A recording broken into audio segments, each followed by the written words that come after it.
What's going on, everyone on the internet? Welcome back to EDT, the Everyday Thoughts podcast, hosted by Devin and Casey, and welcome to the first episode of the new year.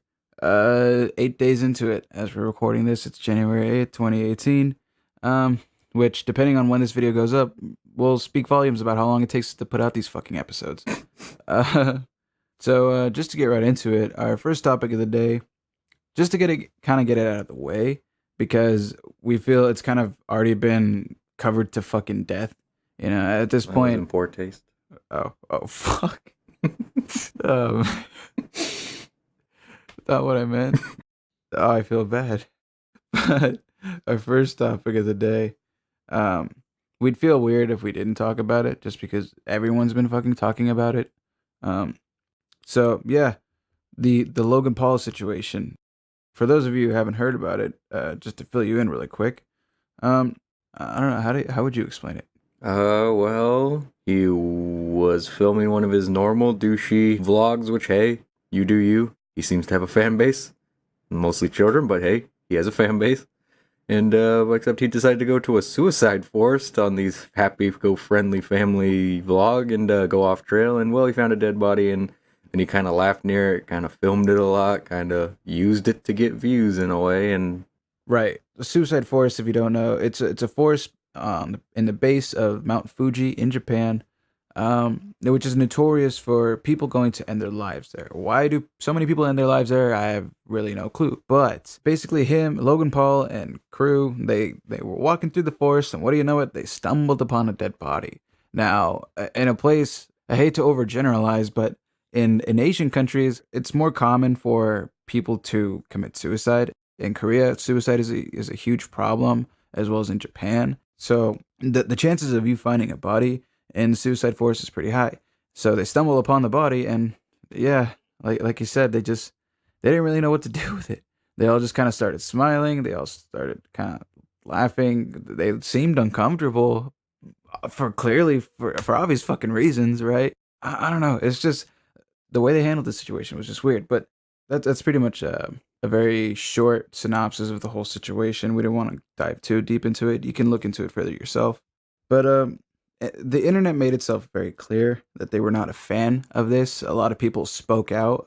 Not only a lot of just regular people on the internet, but a lot of big name celebrities. Aaron Paul, who has no relation to Logan Paul. I don't remember what he tweeted out. he tweeted out pretty much "Go rot in hell." Yeah, pretty much. Yeah, go rot in hell. I believe that was the quote at the end of his spiel on Twitter. Right, everyone is in agreement that it's distasteful, it's disrespectful, and yeah, pretty much. Our 2 cents on it was yeah, it was pretty fucking ridiculous. It was pretty fucking horrible. Unnecessary. It was completely unnecessary. But he has since apologized.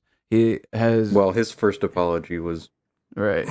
not really an apology, but Yeah, he made a statement. I think it was on Twitter. okay. Well, when you make a video on a dead man and everyone says that this is bad, why did you do this? You usually don't make this long apology, pretty much guilt tripping those people, and then end it with emoji peace sign, hashtag low gang for life. Low gang for life. I didn't do it for views. I get views. Hair flip. My hair actually flipped. But dude, it's like, fuck, man. It seemed really tone deaf and really arrogant and just kind of just really missing the whole fucking point. And then he delivered a second apology, which I have to say was a lot better.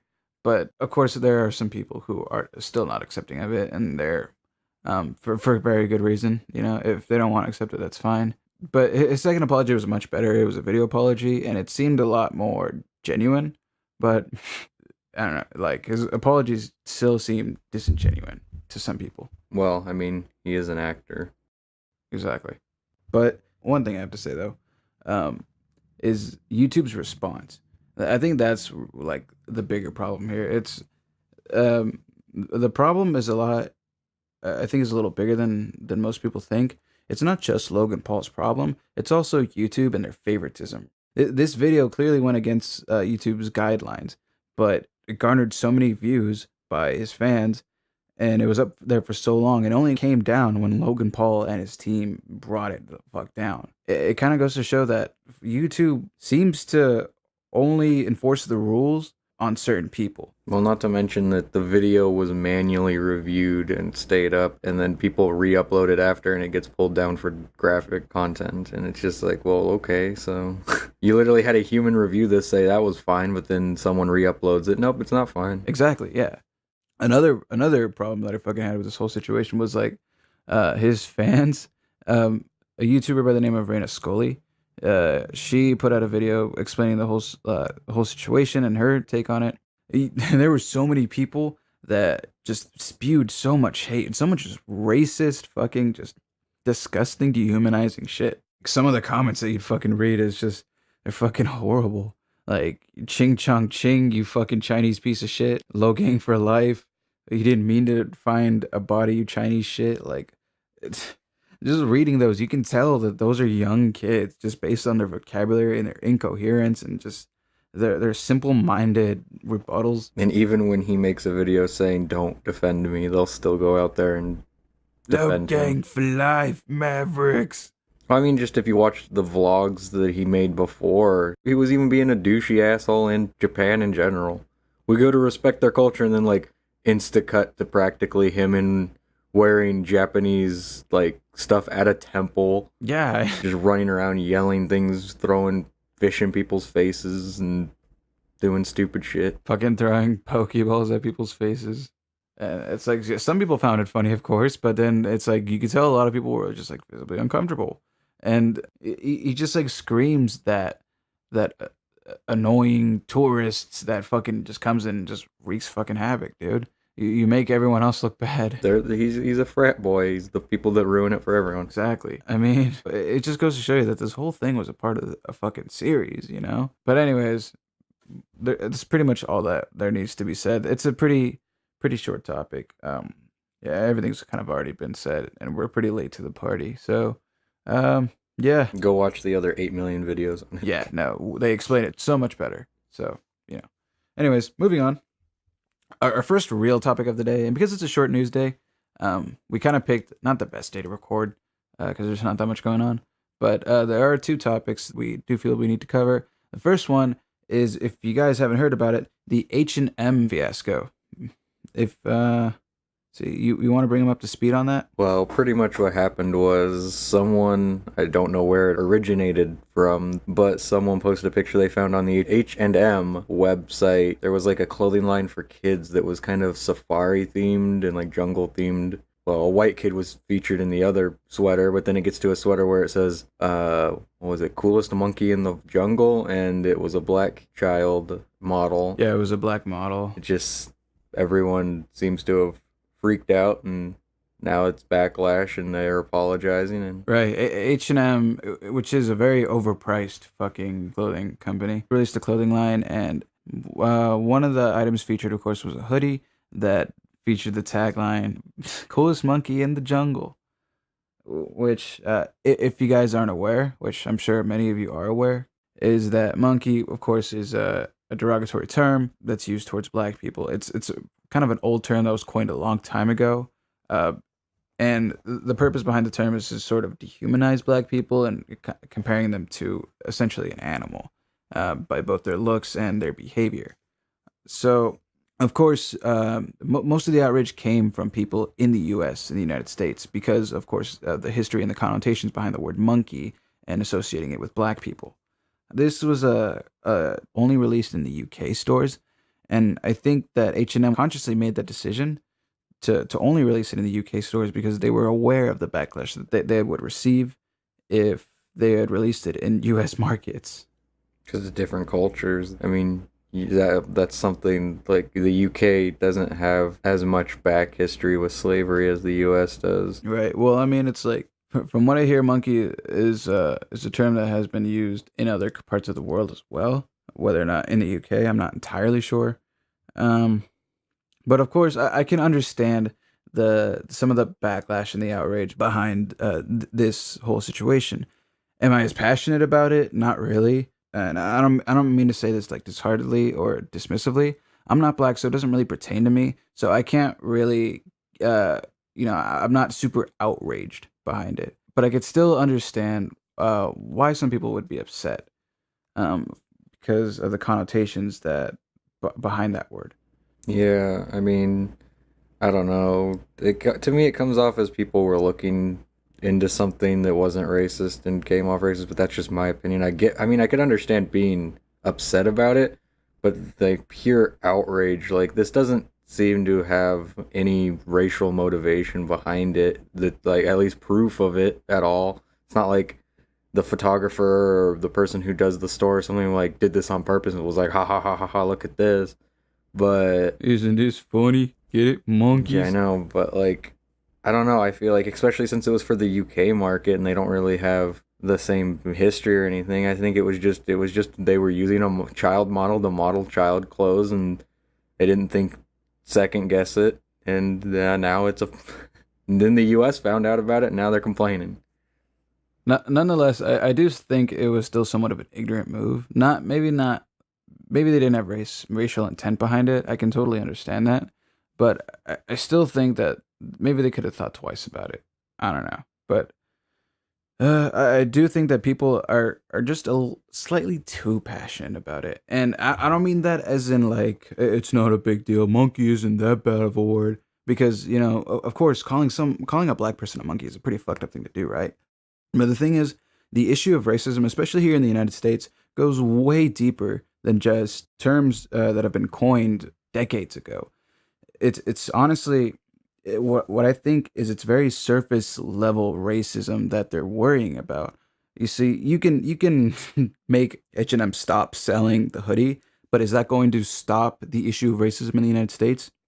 No, because racial issues in the United States goes beyond blatant racism. Your average white dude calling this black person this word, it's systemic. It's in law. It's in real estate. It's in the justice system. It's in corporations.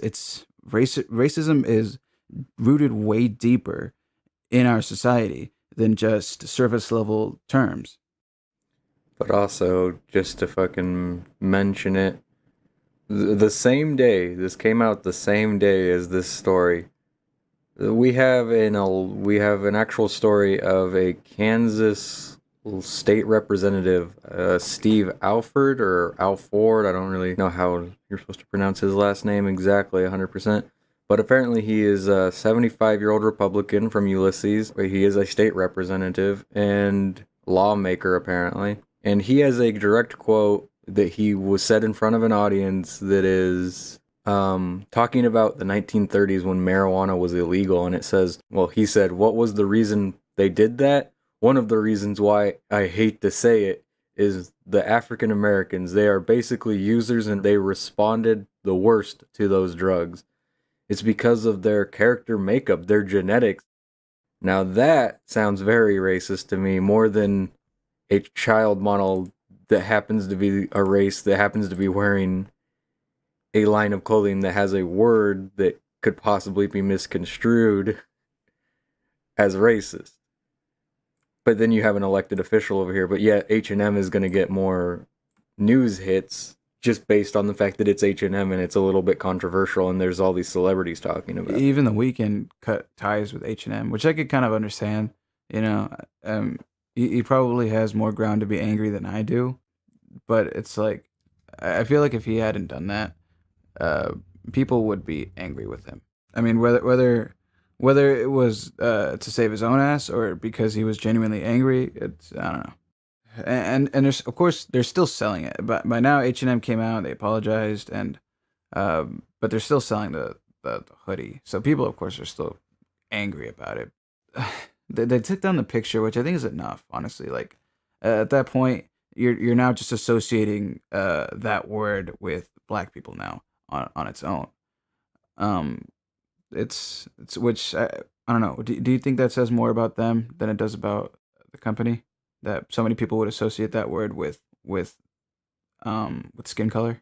I'd say so, considering, I mean, it's like you see a word and then you see something that word has been used to attack, and then you just instantly jump on it as racism. I mean, that says, I mean, if you're actively out there looking for shit like that, I mean, if your first thing that comes across your mind is, oh, look, it's a black model and it says monkey on his outfit, that's racist. I mean, It's a little jumping through a hoop to make something racist. Yeah, I mean, it's like it's not gonna really solve any big issue if they stop selling it. Which is why if they stop selling it, I don't care. I mean, if you stop selling it, then it like at that point you're literally hurting another company for like you're hurting the people who make that sweater, not people who are racist. Like it's like the sweater wasn't racist in and of itself. The way I imagine that shit goes down is that they probably have a team of people, and they probably have like another team that comes up with shit to put on shirts, and then they probably pick that out. And I don't know. It's like I don't think it will hurt their sales if they take it down, but I don't care if they do. If they do, whatever. If they don't, whatever. I'm not super passionate about this. I don't. The issue of racism is bigger than this fucking hoodie. Do you take this hoodie down, racism isn't solved. You put a black president in office, racism isn't solved. Yeah, I don't know. You get where I'm going with this. you can't just be like, I got a black friend. Exactly. But and I can bet you the majority of people who are getting angry are white people. Oh, almost guaranteed. I'm sure there are plenty of black people that are angry for plenty of reason, but white people are like, how can I feel good about myself today? I know, I'll fucking bitch at H&M for this. I mean, it's not to say that white people can't be in the fight for equal rights or anything or equal, like treatment, race against racism, blah, blah, blah. It's just like when you take it to the extreme, when you get to a point where you're fighting a fight for someone who doesn't want you to fight for them. Yeah, I know what you mean. I mean, that's like me being like, that's like someone saying something stupid to you and me going, hey, fuck you, man. That's a fucking douchey thing to say to my friend. You're like, dude, really, it doesn't matter. I don't care. Just a joke. No, fuck you. Like, you can't just go after someone on someone else's behalf without their permission. No, dude, it's okay. I don't. No. Was that a microaggression I heard? Ah! Microaggression. Oh my god. Have you seen that PewDiePie video? That shit was funny. I think so. Is video on fucking microaggressions? I think so. Maybe not. Anyways, moving on from that, do you wanna segue us into the next topic? I know you're gonna cut this, but what was the next topic? I forgot for some reason. I'm not gonna cut that. Senate overturning FCC repeal. Oh, okay. Well, I mean, the FCC. They tried to take away net neutrality, and now, what was it? The Senate? Yeah. The Senate is trying to repeal it now? Yeah. Or they're going to have a vote to repeal it? Yeah, Senate's going to repeal the FCC's repeal, essentially overturning. So just to fill you guys in on the whole story, the FCC last year voted to repeal Title II, which essentially categorized the internet as a utility, which meant that internet service providers cannot enforce fast lanes and cannot throttle certain pages that you look at. So like Facebook or Netflix or YouTube, ISPs cannot slow that down. At least they didn't used to be able to. But an article from The Verge states that Senator Ed Markey of Massachusetts has mustered the 30 votes necessary to force a vote on the FCC's decision to repeal net neutrality. Senator Claire McCaskill of Missouri announced that she has signed onto Markey's request to overturn the new rules under the Congressional Review Act, which lets Congress nullify recently passed regulations with a simple majority rule. Markey announced his intention to file a resolution of disapproval in December, just after the FCC voted on new rules that killed net neutrality protections from 2015. These new rules were officially published last week, and with 30 sponsors, Markey can make the Senate vote whether to consider overturning them. If this happens, it would lead to a debate and a final vote. So it all sounds good so far. Essentially, what they're saying is that the FCC is going to force a vote to overturn the FCC. The FCC? What am I saying? You're trying to say The so the Senate is pretty much going to try to force an overturn on the FCC's ruling to get rid of Article 2. Pretty much, yeah. The Senate will force a vote to overturn the FCC's repeal of Title II. So the article goes on to say that's not remotely the end of the process. If it's approved, the resolution will go to the House, and if it passes there, the desk of Donald Trump, who seems unlikely to approve it. So that being said, even if the vote passes, they still have to send it off to Donald Trump to do the final sign off, which kind of seems unlikely if you really look at it. That's why it seems like there's hope, but it's really bleak hope. It doesn't seem like it's the end of the fight just yet. A lot of people are going to read this headline, and I'm going to read a lot of others like it, and they're going to think, great, the FCC repeal is going to be overturned. The Senate's going to save us, and it's the end of it. Title II will be restored. That's not necessarily true. Has to go through a lot more checks and balances. Exactly. There are checks and balances for a reason. So do not stop the fight just yet. If and when it fails, it's not the only option on the table. We've already heard about legal challenges and local legislation as well, but it keeps the fight for net neutrality running, and others' immediate alternative to an open internet bill that doesn't restore the old protections. So there you have it. We may have hope, we may not.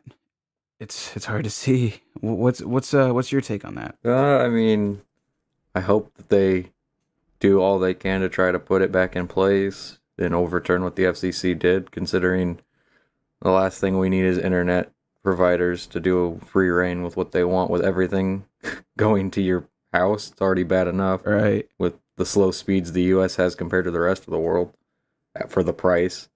But I mean, I hope it goes through, and I hope people keep, call your, I mean, it's kind of stupid, but all those other, every YouTuber who's ever made a video on this, call your congressman, senator, blah, blah, blah, make your views known, make it known that the public doesn't want this gone still. Exactly, yeah. And hope that if it does get through all these checks and balances, just hope and pray Donald Trump decides to not go with the person he elected for the FCC, which was why I think it says it's unlikely, but exactly. Let's just hope that he goes with, the public.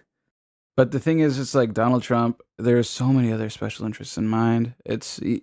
He's not really working for himself, and he's not really working for the people either. He's working for his billionaire buddies, his fucking millionaire buddies, people who run companies with him, people who associate with him. He's out for his constituents. He's not out for the people. So I really don't think that this is the end for it. I really don't think that this is even going to be the solution. It's going to drag on for a while, I think.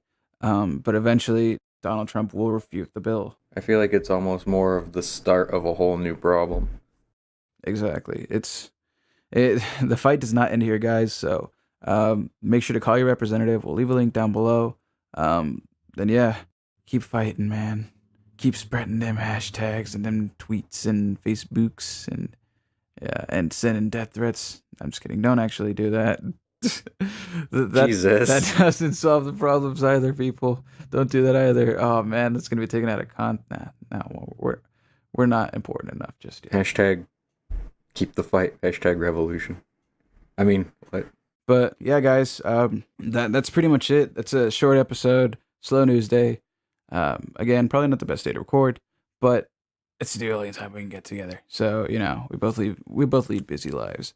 Aside from this, so yeah, guys, hope you enjoyed today's episode, and you want to hit them with the old like and subscribe, Devon. So yeah, you like what you heard?